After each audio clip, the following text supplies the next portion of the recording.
She ate like a pig. I'd look her right in that fat, ugly face of hers. He once sent her a picture of herself with the words, "The face of a dog," written on it.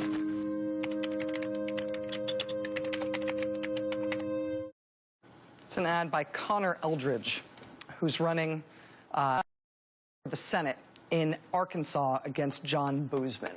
Part of his ad that he's running in his Senate race in Arkansas.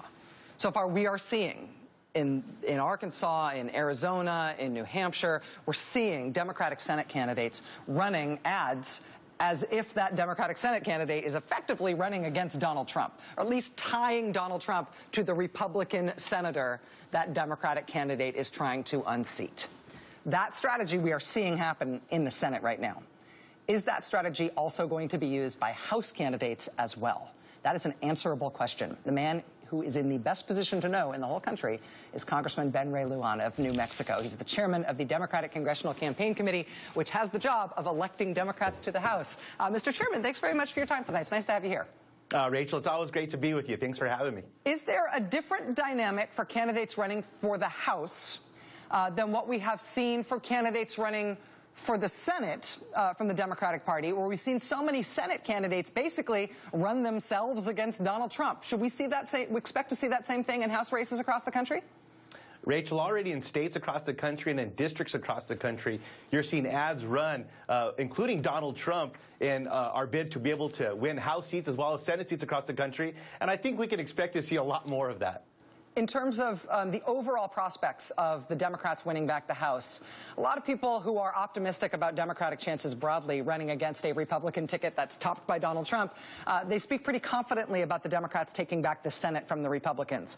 Nobody is as confident in your job, in the prospect of Democrats taking over the House. How big is your challenge? On a scale of 1 to 10, what's the likelihood that you'll get to your goal? Well, Rachel, I was always raised to take everyone very seriously. And that's the approach that we're taking at the Democratic Congressional Campaign Committee into all of these elections. But I'll tell you what, Democrats are in offense, and I'm just real excited about the seats that we'll be picking up this year. And it's clear that we're going to be doing better because of Donald Trump. In what parts of the country do you think that's particularly true, where Trump at the top of the ticket helps Democratic chances the most for the kinds of races that you're thinking about for Congress? In districts all over the country that we're targeting, they're in suburban areas. They're in areas where we have a lot of women, millennials, Latinos, African Americans, diverse communities.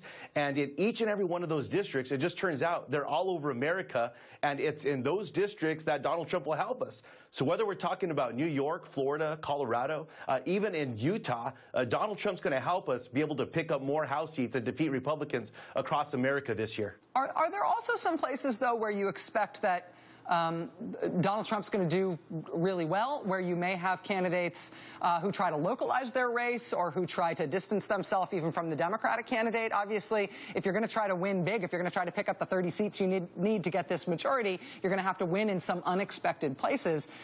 Is everybody going to run against Trump, or are there some places where that will not be the strategy? Look, Rachel, Donald Trump has been able to appeal to a piece of the Republican base. But all across the country, Donald Trump has turned off so many people across the country. He's upside down with women, with Latinos, African Americans, millennials. And I'm real confident that we'll do well all across the country, in part because House Republicans are inseparably tied to Donald Trump. And here's the case, Rachel. All across the country, we as Democrats have a lot of supporters. And there's a lot of voters out there that are turned off by Donald Trump. We'll be reaching out to those voters, and when they're given a positive alternative to Donald Trump, we'll win them over as well. Congressman Ben Ray Lujan, the chairman of the Democratic Congressional Campaign Committee. Thanks for helping us understand your strategy, sir. Nice to have you here. Thanks for the work you're doing, Rachel. Look forward to working with you. You keep doing the work. I'll keep